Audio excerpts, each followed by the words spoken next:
Hola, yo soy Horacio Pérez y esto es Investigando la Investigación, un podcast donde investigamos cómo investigan los investigadores, tanto en la academia, industria, independientes. Todo ello mediante entrevistas y debates abiertos, técnicas y estrategias para mejorar todas las partes del proceso investigador y, no menos importante, opiniones abiertas que espero llamen tu curiosidad y te hagan también reflexionar.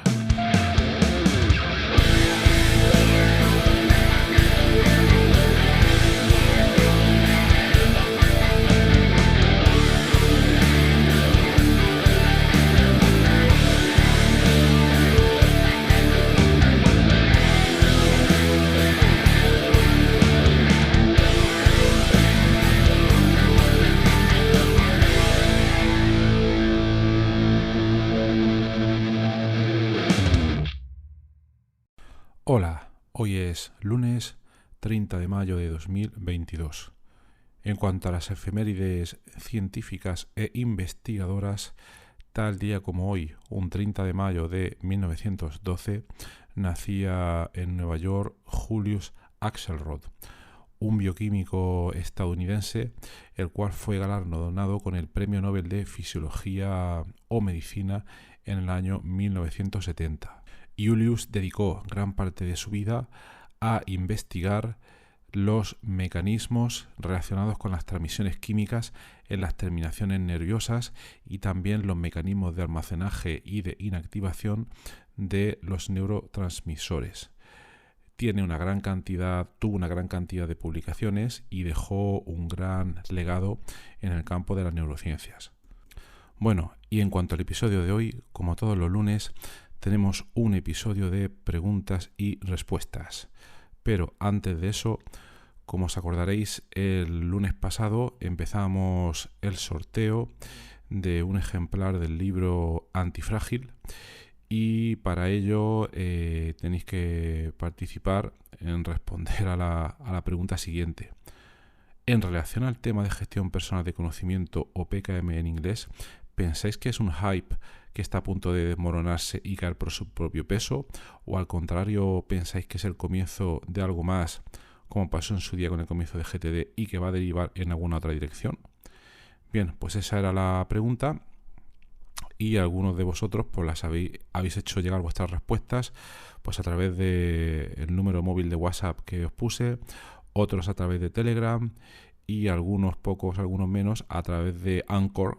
Anchor también permite dejar algunos mensajes de audio. Bueno, pues entonces el ganador de hoy ha sido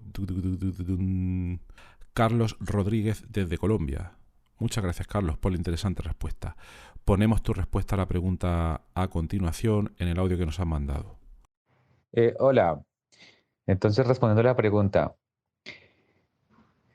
hay que mirarla de dos maneras, ¿no? La primera, el marketing y toda esta necesidad de producir productos que se renuevan constantemente y buscan crear consumidores que necesitan, ¿no? Entonces, desde este lado, la pregunta es sí se puede desmoronar, en tanto que en 2 años va a aparecer otra cosa con otro nombre y con otras siglas y con otros acrónimos para superar lo anterior y crear más consumo. Y entonces, desde esta perspectiva, nos encontramos simplemente con un producto que tiene fecha de caducidad. Desde la segunda perspectiva, eh, creo que el GTD y el PKM tiene futuro si se enlaza con algo mucho más antiguo, que es la pregunta que tienen los epicúreos y los estoicos de cómo vivir la vida, ¿no? Si rescatamos la tradición occidental de que los seres humanos estamos buscando sentido y organización y preguntar cómo vivir una vida buena, ¿sí?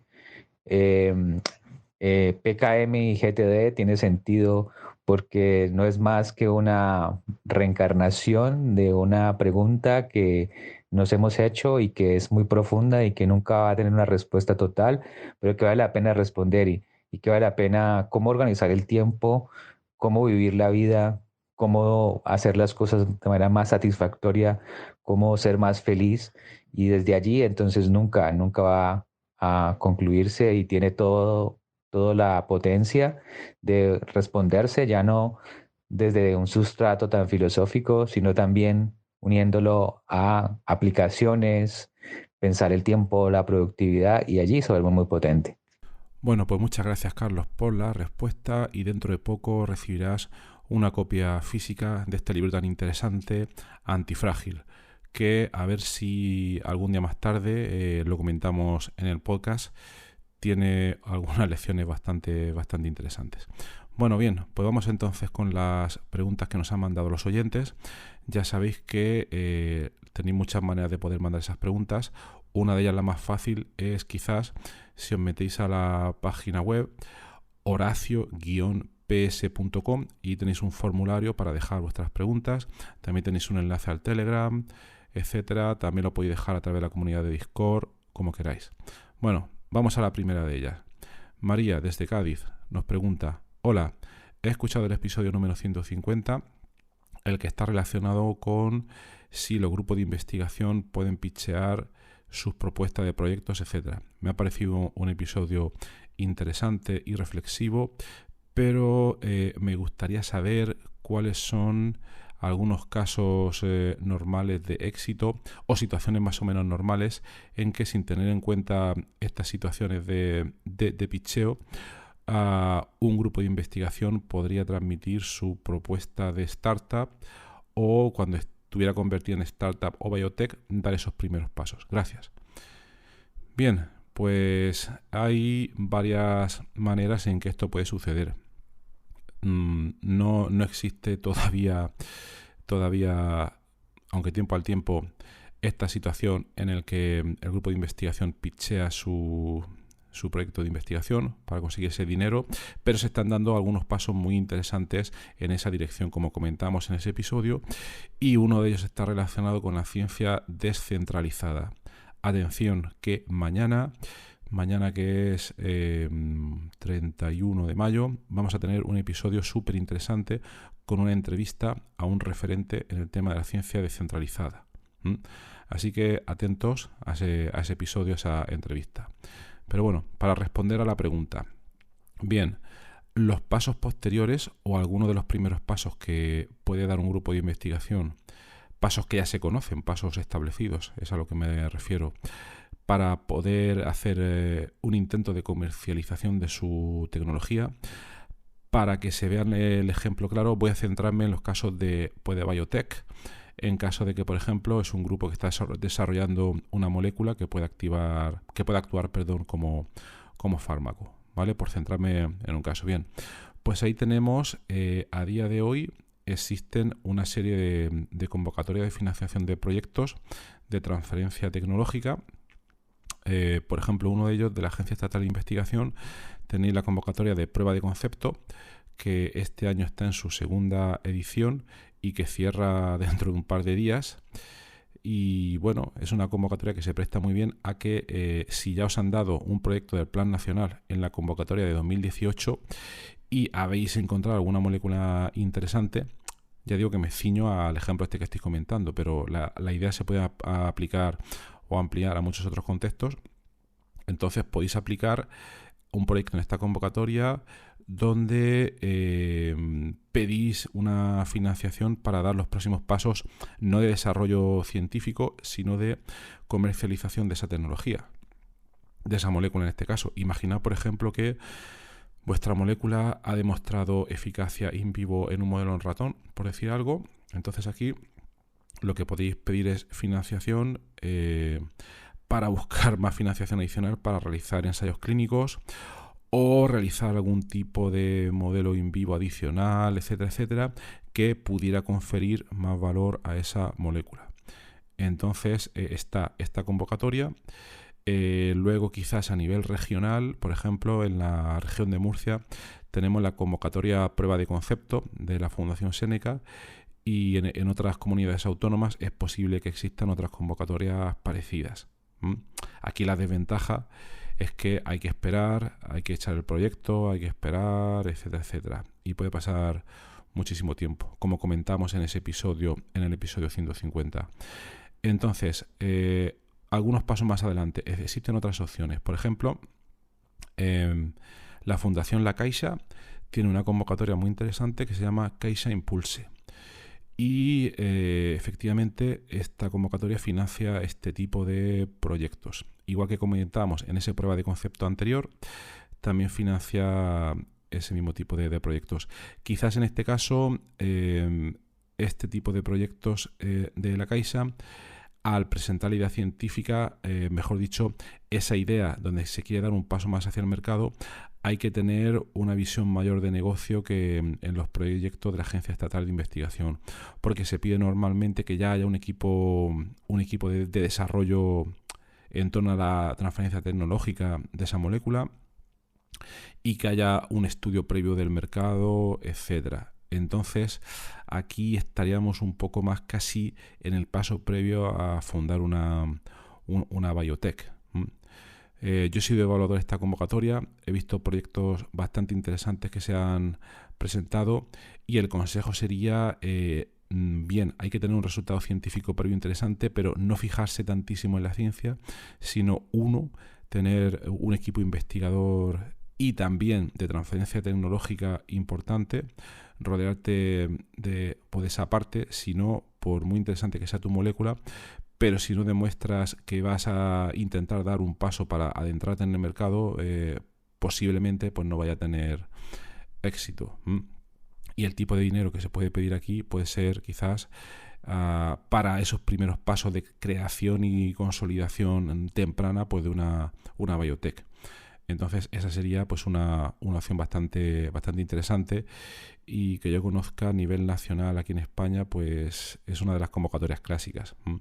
Luego existe también de la Caixa otra convocatoria que se llama Caixa Validate, que es ya cuando esa biotech ha dado ya sus primeros pasos y parece que ha acertado o que ha encontrado cierto encaje en el mercado y requiere de más dinero para poder seguir adelante. También comentar que si superáis esta convocatoria recibís una financiación, pero también tenéis que ir en persona a Barcelona para recibir una formación en negocios. Esta parte a mí me parece imprescindible para quienes quieran dar el paso para la creación de una biotech. Y luego, en pasos más adelante, tenéis otra opción que, bueno, vamos a suponer que ya habéis establecido esa biotech y ya empieza a funcionar, estáis en una fase súper temprana y queréis buscar financiación. Ya tenéis una visión clara de lo que es el mercado y, por ejemplo, imagina que, no sé, que queréis hacer unos ensayos clínicos más potentes, que queréis pasar de fase, etcétera, etcétera. Entonces aquí ya se requiere de una inversión de dinero más potente y normalmente la gente va a buscar dinero a través de inversores, ronda de financiación, etcétera. Puede ser un gran dolor de cabeza. Y otra opción es el crowdfunding. El crowdfunding, básicamente, quizás lo habéis oído ya por ahí, en televisión hacen algunas campañas. Bueno, si sois muy investigadores, no creo que estéis muy pendientes del mundo de la televisión, pero bueno. Entonces, en esta aproximación, lo que se hace es que hay una empresa muy interesante que se llama Capital Cell, basada en Barcelona. Su CEO o CEO es Daniel Oliver, que ha movido esta idea bastante bien. Y lo que hacen es, primero estudian la propuesta de, digamos, biotech que tenéis. Y si es aceptada, entonces ya os ayudan a mover el proyecto y a buscar gente que quiera participar en esta etapa de crowdfunding. Entonces establecen un ticket mínimo que puede ser, no sé, depende mucho del proyecto. Puede ser 1.000 euros, 2.000 euros, cosas así. Y ya os advierten del posible riesgo, de una estimación de la posible ganancia, etcétera, etcétera. Obviamente estos proyectos donde la gente invierte son para el mediano plazo, tipo 5 años, 7 años, porque tened en cuenta que estamos hablando de el desarrollo de un fármaco, de una molécula. Entonces, bueno, yo creo, no me quiero extender más, tampoco conozco todas las opciones, pero estas serían dos de las opciones más tempranas que puede tener ese grupo de investigación pues para intentar llevar esa investigación al mercado. Bueno, siguiente pregunta. Mario, de Badalona, pregunta: en el episodio 151 he escuchado el tema de sincronización entre las diferentes aplicaciones donde uno tiene registradas sus notas y la aplicación Readwise, y me ha parecido interesante que se puedan sincronizar todas con Obsidian. pero ¿es estrictamente necesario que se tenga que establecer esta centralización de notas? Gracias. Pues a ver, yo creo que todo depende, estas son decisiones muy personales y dependen muchísimo pues de cómo gestione cada uno su sistema de conocimiento. A mí particularmente me resulta bastante práctico, pero esto no quiere decir que a otra persona también le tenga que resultar el tener esa conexión entre las diferentes aplicaciones de fuente de notas como el Kindle, Apple Books, Medium, etcétera, etcétera, para que luego se me sincronicen con Obsidian, porque así luego quizá yo estoy realizando una búsqueda de un tema determinado y entonces me puede hacer llegar a esas notas de esas fuentes externas que yo he sincronizado pues previamente.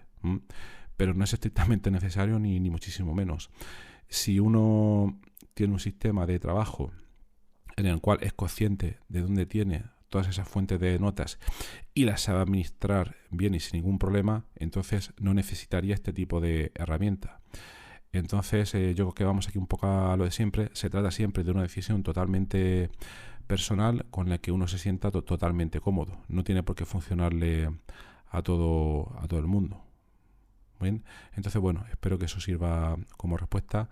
Ya digo, se trata siempre de una decisión pues bastante personal. Bien, pasamos a la siguiente y última pregunta. Aquí, María de Zamora nos pregunta: hola, he escuchado el episodio 152 relacionado con la gestión de proyectos con Abel Yécora y me ha parecido interesante la aplicación de esas metodologías ágiles para acelerar pues la gestión o desarrollo de un proyecto. Mi pregunta sería si se pueden aplicar en el trabajo diario de un grupo de investigación. Gracias. Bien, pues aquí yo por lo menos voy a intentar hablar un poco pues, de mi experiencia, ¿no? Por ejemplo, yo opino que si uno está trabajando en un proyecto de desarrollo de software, estamos realizando investigación que implica un desarrollo de software, como puede ser en nuestro grupo de investigación, por ejemplo, aquí las metodologías ágiles pueden estar muy bien. En concreto, hay una que se llama Scrum, donde, por simplificar muchísimo la cosa, lo que se hace, y como comentó Abel Yécora en esta entrevista, es involucrar al usuario final de ese software en el desarrollo de manera frecuente y continua. Entonces, en el caso de un grupo de investigación, normalmente se entiende que va a haber un desarrollo de herramientas enfocado a gran cantidad de usuarios finales. Entonces podríamos coger una muestra representativa de ellos, o quizás en este caso pues 2 o 3, y entrevistarlos continuamente para ver qué opinan del software que estamos desarrollando. Y tener en cuenta, intentar encontrar una relación señal-ruido entre todo lo que están comentando para ver si nos puede servir al desarrollar la herramienta. Yo puedo comentar, por ejemplo, que en nuestro caso, nuestro grupo de investigación, hemos desarrollado una herramienta para realizar, lo he comentado ya en algún episodio anterior, la herramienta se llama Brain Docking Server y tuvimos incluso un proyecto financiado por el programa H2020 para aplicar la metodología Lean Startup a la hora de recabar ese feedback. Bueno, aquí es un poco distinto, porque de una sola vez recabamos el feedback de diferentes usuarios a la hora de desarrollar la interfaz de la herramienta y luego la desarrollábamos. Aquí en Scrum sería un poco diferente en cuanto a que no solo nos basamos en la etapa inicial, sino que de manera continua seguimos hablando, interactuando con todos esos usuarios para poder desarrollar esa herramienta. Entonces, bueno, esa sería pues mi experiencia. No digo que en otros contextos no existan casos, pero por lo menos yo he querido hablar de los que conozco. Entonces, al resto de la audiencia, si queréis comentar algún caso, si conocéis algún caso más, pues sois bienvenidos a hacerlo aquí en el podcast, incluso si queréis venir algún día, pues alguna entrevista, ¿vale? Bueno, pues nada más por hoy. No quiero que se extienda más el episodio y nada más. Pues nada, desearos un feliz lunes y que tengáis un maravilloso lunes y que no tengáis tanto calor como estamos pasando aquí estos días en Murcia, ya casi con los 40 grados. Hasta luego.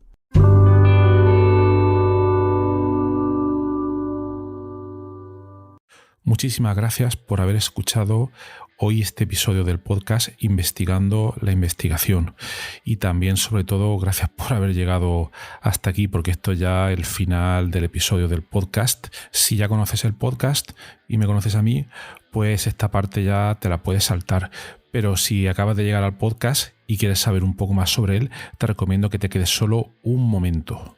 En primer lugar, te voy a comentar quién soy y a qué me dedico. Mi nombre es Horacio Emilio Pérez Sánchez, a veces lo abrevio como Horacio Pérez, y soy de formación químico computacional.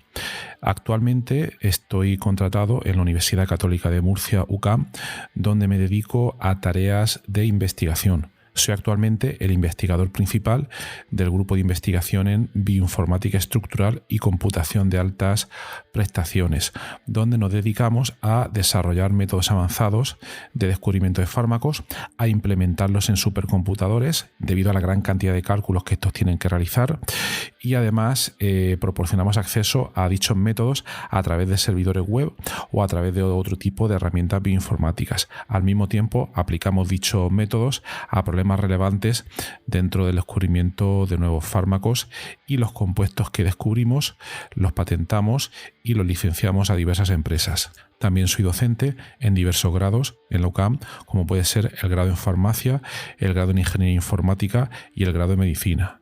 También trabajo por cuenta propia como autónomo, y ahí tengo 3 líneas principales de actuación. Una de ellas consiste en la asistencia o mentoría en temas de investigación académica e industrial, donde te ayudo a responder a las siguientes preguntas. 1. ¿Cómo conseguir que tus artículos científicos sean aceptados en revistas de alto impacto? 2. ¿Cómo conseguir que tus proyectos de investigación obtengan financiación en convocatorias competitivas nacionales e internacionales? 3. ¿Cómo gestionar eficientemente tus proyectos de investigación actuales para conseguir los objetivos propuestos? Y 4. ¿Cómo incrementar tu productividad como investigador y disminuir tu estrés? También ofrezco servicios de asistencia en bioinformática estructural respondiendo a las siguientes preguntas. 1.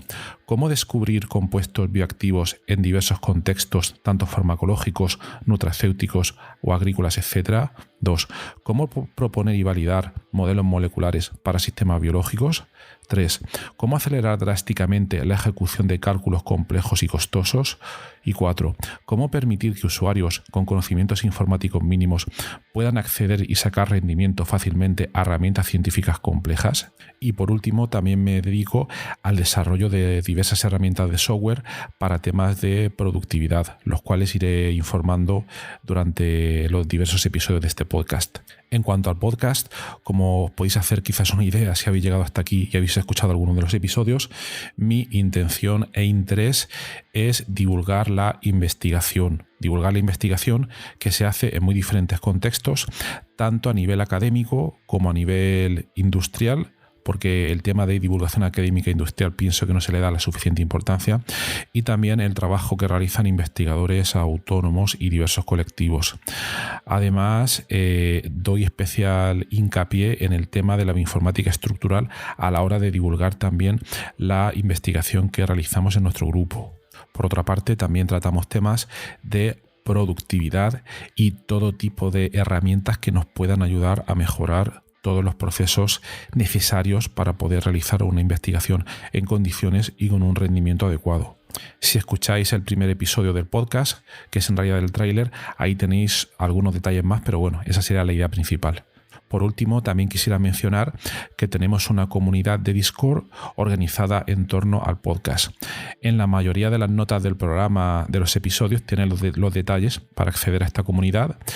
Y es muy interesante porque ahora mismo tenemos unos 100 y pico de usuarios, de oyentes, que se conectan a la comunidad de Discord, y de ahí surgen diferentes conversaciones. Y por ejemplo, algunos episodios, como digo de memoria, el de ciencia de datos, el de la investigación en ciencia de datos, es uno de los que surgió ahí, pero también ha servido para que oyentes hayan realizado dentro de esta comunidad de Discord nuevos contactos a la hora de exponer intereses similares en temas tanto de investigación como de productividad y de diversos países de habla hispana. También me gustaría decirte que si te ha gustado el podcast, te agradecería muchísimo si lo pudieras sugerir a amigos, contactos que pienses les pueda llegar a interesar, o compartir a través de múltiples plataformas, ya sean las redes sociales, mensajería, WhatsApp, Telegram, Discord, etcétera, emails o cualquier otro medio. Asimismo, también ayuda mucho si en las diferentes plataformas donde se puede escuchar el podcast, como Spotify, Apple Podcasts, iVoox, etcétera, nos puede dar ahí 4 estrellas, 5 estrellas, etcétera, lo que tú veas necesario. Pues todo esto al final ayuda a que el podcast llegue a más gente. Y por último, si quieres ayudar a esta idea, si quieres ayudar al podcast económicamente, te agradecería te suscribieras a la versión premium del podcast. Tienes los detalles en los enlaces de las notas del programa, o puedes ir directamente a Anchor FM/Horacio-PS y ahí tienes todos los detalles. Y bueno, aquí se termina esta outro del podcast, un poco larga, pero me parecía necesaria para todos aquellos que lleguéis por primera vez. Y nada, de verdad, muchísimas gracias por escucharme y espero que os interesen los temas y que todo este contenido pueda ser beneficioso para todos los que lo escucháis. Muchas gracias y hasta otro episodio.